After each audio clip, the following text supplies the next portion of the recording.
All right, guys, want to welcome back to the Everything College Football podcast. Today, I'll be doing my recap for Week 7 in college football. It was a monster week on the docket. This is largely in the books. A couple games still going on here. Arizona State losing to Utah, being handled quite well. And then we are entering the fourth quarter, Arizona and BYU in a tight one. Other than that, everything else has been pretty much settled of importance on this Week 7.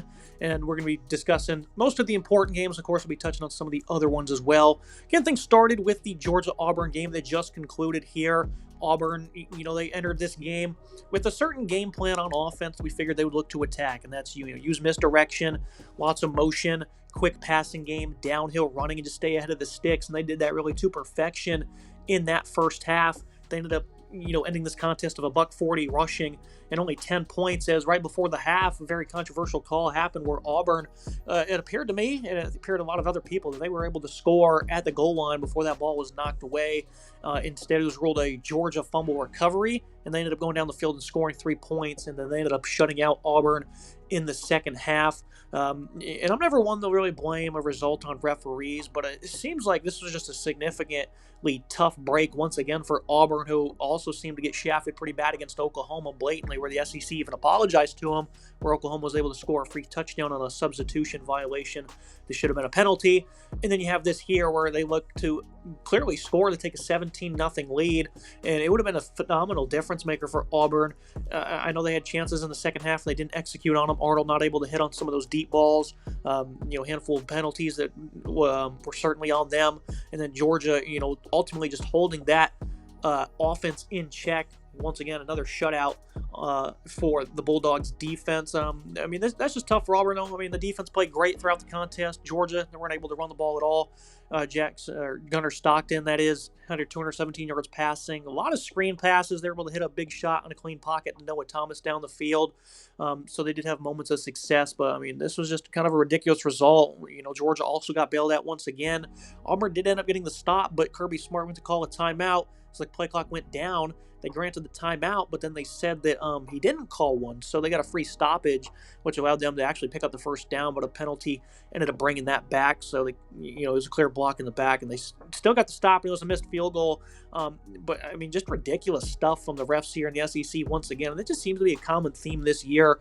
I don't know about you guys, but it seems like through 7 weeks, especially in the SEC, the refereeing has been awful, quite frankly. And once again, it seems like Auburn got screwed on that one. The linebackers for Georgia, though, really surged in the second half, led by C.J. Allen, and then just not much offense generated in terms of production for the Tigers. They were trying to open things up a little bit more, and their quarterback was not able to put it on his receiver. So, we're going to keep it at that for this game. Georgia, they're going to host Ole Miss next week, who they themselves had an interesting contest where a bit of a look-ahead opportunity as 32-point favorites. Washington State had a sliver of a hope to win the game late. They did have the ball. They did complete, some crazy magic to win the game, but they ended up losing by 3. They were in this game the entire way. Ole Miss early, they were able to get in plus territory very often, just are not able to capitalize on those opportunities and find points. Trinidad Chambliss, his lowest total yardage in terms of passing since becoming the starter at 253. Still an efficient day from him. The rushing attack by Kewan Lacey really got going in the second half, where they were trailing at one point. Through the air, this Washington State passing attack was able to pick up some big plays. There was also a 46-yard rushing touchdown for the Cougars. So Ole Miss, it was a less than stellar effort from them. We're just going to hope to put that one behind you as you do go on the road to the Bulldogs next week. Looking at another massive contest here, Indiana going on the road. America's team, I would like to call them, is I think everyone's rooting for the Hoosiers, who've just been down forever. Curt Cignetti shows up. Last year, the biggest difference in their losses against the top-tier opponents was just in the trenches, right? And overall efficiency on offense. And in this game, they were great in the trenches. Mendoza was able to work with accuracy, especially early on in that game. Elijah Surratt and these receivers really torched a younger secondary. It was really him and Omar Cooper. Those are the only 2 guys from the receiver position that caught passes. Only 4 guys in total had receptions. So they knew who they wanted to get the ball to. These are, really good pass catchers. You look at their yardage totals on the year. I think they're both sitting at almost 500 each on the season. Roman Hemby was really good on the ground. They didn't have too many explosive run plays, but they were able to stay ahead of the sticks throughout the contest. Really in the second half, that's when they got the run game going a little bit more. Mendoza did have a bad interception that gifted Oregon a pick 6. That was their only score of the second half. Well, they did have the field goal in the third quarter, but other than that, those are their only score. Their offense was not able to generate anything. And for Indiana, you wondered how they would do on the road against a top offense. Against Illinois, they had a coverage bust early on in the game that led to them trailing. In that game, they won by 50 points. And then here, the same thing happened where they were able to hit up Malik Benson for a touchdown on a deep post where the coverage got a little bit lost. Other than that, they did not allow anything downfield. The Ducks did create some big run lanes in the zone run contest early on. But as the game went on, the linebackers for Indiana, they just had an elite afternoon. Aiden Fisher is tremendous. Jones, of course, he had a phenomenal day. Isaiah Jones, that is. He had a couple of tackles for loss, a sack. Elijah Hardy was right behind him, 13 total tackles. Any linebackers, I was a big fan of him coming into this game. But the progression's just been unreal under Bryant Haynes and this coaching staff. They had a heck of a contest, and then of course these defensive backs as well. Nothing was allowed the rest of the contest, really. Just a lot of screens, a lot of quick game. DeCorey and Moore, they really struggled to get the ball to. They couldn't get it to Kenyon Sadiq either. Only 2 receptions for 21 yards. So this is a high-powered Oregon offense that really just got shut down in that second half. 186 for Moore. He ended up having 2 boneheaded interceptions late in that game. They still had a chance. When they were only down 70 through one, and they ended up getting another one while the game was pretty much already decided. The run game, though, did not find much after that early push they were generating. Jordan Davidson had a 26-yarder. He was able to stay ahead of the sticks for him. But overall, 81 yards for an incredibly deep backfield and what's been a dominant rushing attack for Oregon. But a major loss here, major win for Indiana that pretty much locks them up a playoff spot, regardless of what happens the rest of the year. If you look at their schedule, I mean, this is very easy the rest of the way. Maybe at Maryland can trip you up in a couple weeks, and you play at Penn State, who obviously is abysmal after another loss to Northwestern. A lot of questions maybe could be asked about Oregon now, who had to go to overtime to beat that team in Penn State. But I think Happy Valley's still going to be a tough contest for them towards the end of the year. But Indiana pretty much locked up a playoff spot going on the road, knocking off number 3 Oregon. And this is a legit team. They showcase their improvements in the trenches. The quarterback they have is great for this scheme. These receivers can win against anybody. And I think this defense is just unreal at all 3 levels. And, of course, I think in the trenches they're really good, led by our Tyreek Tucker. So Indiana, massive win. I'm so happy for them to get the job done there. You look at Alabama and Missouri. This was at 12 o'clock to get the games, the week of games started. I was happy with how, Bama was able to operate in that first half, right? Simpson, very efficient on third down, not putting the ball in harm's way. Had a great throw in the touchdown to Horton on third down, worked the safety down with his eyes and just ripped it behind the corner's head. The Tigers really struggled to commit to the run game in the first half, despite some big plays. They were able to force a massive fumble, though, on the first play of the second half, and they cashed in for a game-tying touchdown off Probolo's legs. Bayou really struggled as a drop-back passer. They're not able to get vertical. We're not able to get Kevin Coleman the football. Probola just looked very uncomfortable looking downfield, and he had some bad interceptions, including the game-losing one, where 2 of them, they're just not on the same page with his receivers. He's just throwing it up for grabs pretty much, and I knew it was going to happen because he just had no confidence at all back there throwing the football. I feel like the play calling was pretty ridiculous, not trying to get his legs involved more, not sticking to the run game, which worked for most of the afternoon. Obviously, it was tough sledding, and Alabama's had some of their success as well defending it. I just don't know what's happening because this is a clear weakness for the Tide, the run defense. You've seen Vanderbilt had a 60-yard touchdown last week, and then they stopped running the football. They ended the game with 19 total carries, and here from Missouri ended it with only 28.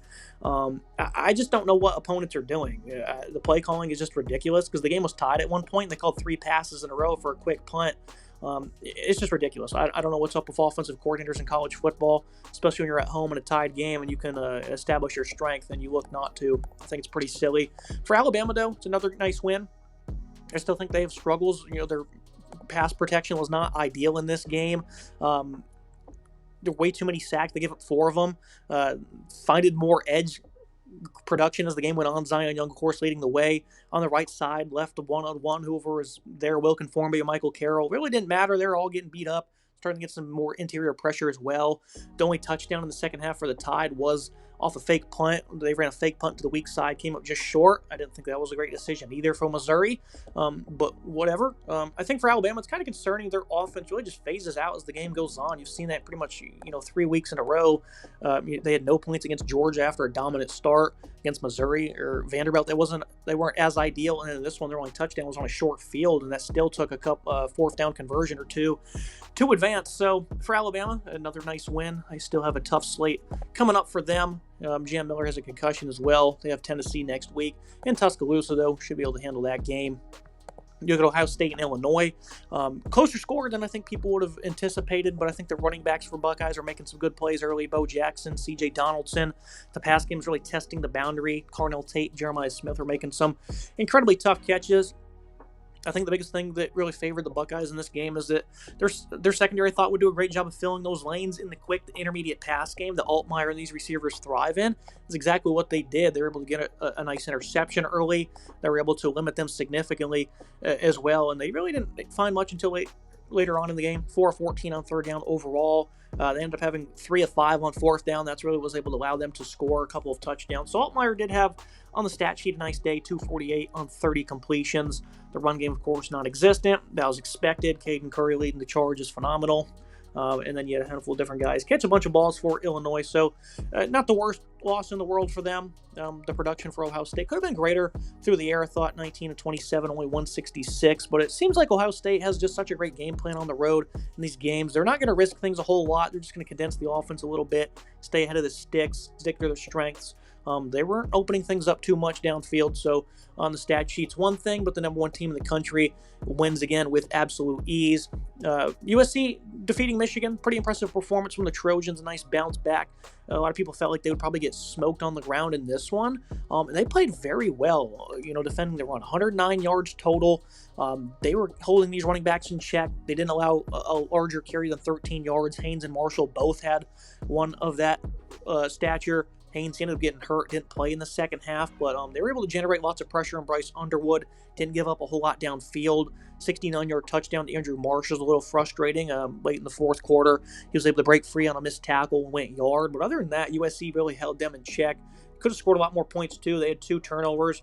McCree fumbled on a hit stick by the defender, and then Maeva had a silly interception that would have at least probably got USC 3 points there. So they left at least 10 points potentially on the board. With turnovers in the red zone. They have at Notre Dame next week, and of course they haven't won in South Bend in forever.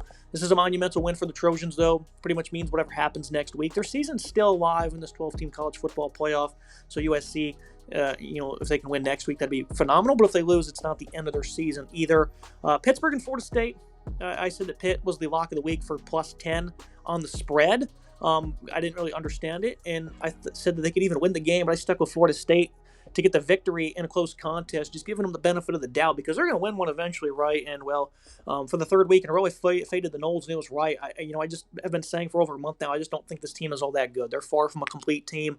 All they can really do is run the football, and today you've even seen them struggle to do that, and it led to an upset loss. This defense is no good.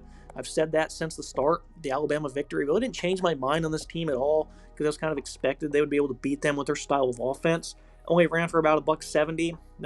Castellanos was able to get some big pass plays. Makai Danzy, of course, had some of those, and they had one late for 58 yards to make the game a little bit closer, but they just couldn't get a stop. Des Reed comes back, smokes them, 155 yards through the air. Mason Heinschel, the freshman in his second career start, first one on the road, made some boneheaded mistakes, especially those 2 interceptions. It didn't bother him at all. He still had 400 plus total yards. He was very efficient through the day, and FSU sits at 3-3, and they're honestly 1-3, right? You have 2 wins against teams that are nobodies: East Mississippi A&M or Texas Commerce or whatever you want to call them, and then Kent State. So this is a 1-3 football team, 0-3 in the conference. I still think that they're probably not going to make a bowl game because this defense isn't good, and they're not good at anything other than running the football. And if they can't do that, it's a strugglesome effort. Next week they play a late-night game at Stanford. Probably going to be another opportunity for a loss. This team's just not very good. You look at another contest. Iowa State, Colorado.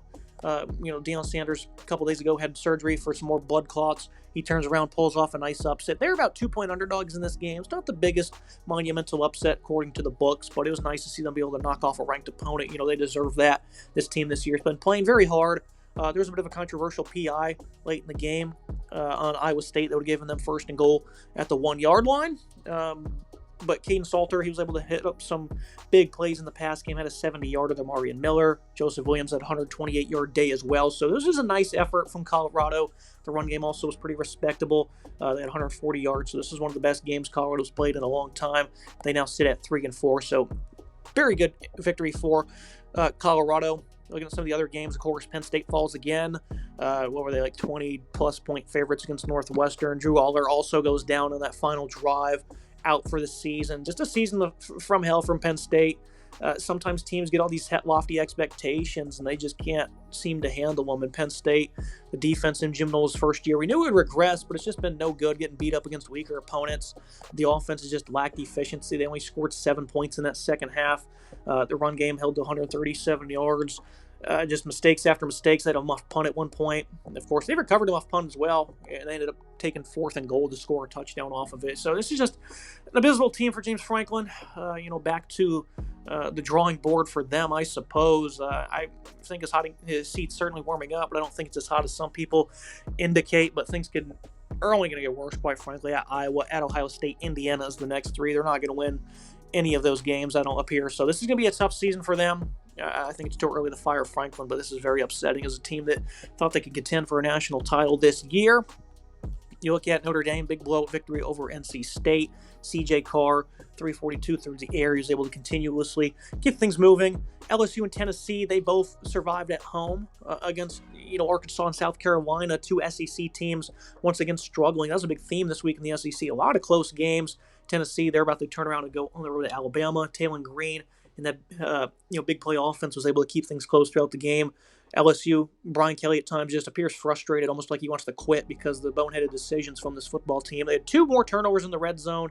They got limited to a field goal there late in the game where they could have had a touchdown, which, the field goal put them up 10, won them the contest, but their red zone efficiency has just been horrendous. There's been way too many mistakes from this team. The only touchdown the defense allowed, though, was where they sent a linebacker blitz, and South Carolina was able to beat it with their run game, and Matt Fuller, he went 75 yards on a rushing play. That was all they gave up. This defense is still very good. It's a tremendous unit, of course. Red River, I totally should have talked about this earlier, but Texas, Oklahoma, I picked Texas to win this game. I thought their defense would have a big bounce back. I thought this passing attack found some things with Arch against Florida, making plays on the move in the pass game, and they were able to capitalize on that. Early on in that game, there were some penalties hurting both offenses. It did assist OU in getting 3 points. Then we had 6 on the day. Mateer forced interception, gave the Horns some momentum. A few more flags for Texas kind of derailed that. The Horns, though, all game sniffed out the QB run very well. I think the hand injury from Mateer really, caused him to not be able to really throw himself into traffic like he typically would. But through the air, he just wasn't very good, and you can blame it on the injury potentially, but these were just boneheaded decisions, just not even connected really. He had a chance to add 3 more before half. He threw his second interception to Muhammad. I don't even think he saw the cornerback dropping on that deep route. And then he had another one later on in the game. I felt Texas found, again, lots of success with Manning, evading pressure out of the pocket, made some good plays in that realm today. The O-line started to finally find some push in the run game, and it let them get downfield for a touchdown on 3rd down as they left DeAndre Moore uncovered.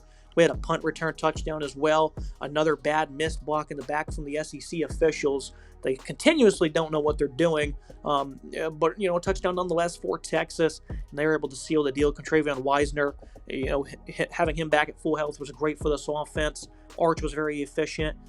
In the second half, they had 20 points on offense. They were great, staying in this one where Oklahoma really controlled tempo in the pressure in this first half. Now Texas, as an underranked, knocks off a top 10 Sooner squad where this offense, I knew they would struggle. Even with Mateer, I was still picking Texas. Their run game's just not good. The passing attack really just doesn't have that same explosiveness, and Mateer had those 3 picks where he just struggled today with his decision-making. So massive win for Texas. I think they're certainly back in the hunt. This is a phenomenal D-line from Oklahoma. It's a great defense, but they still have some things to work out before a very tough upcoming schedule. So their season's not over by any means, but it certainly could be if they don't get things together. USF and North Texas on Friday night. I picked USF to win in that game, and then early on they had a couple of silly turnovers, much like they did against Charlotte last week, but they were able to bounce back, stay resilient, and they ended up hanging 60 on North Texas, 63-36 victory. That offense is just unreal, and I figured they'd dominate on the ground in conference play, and they've just been ridiculous. 700-plus combined yards over the last 2 to get things started in the AAC.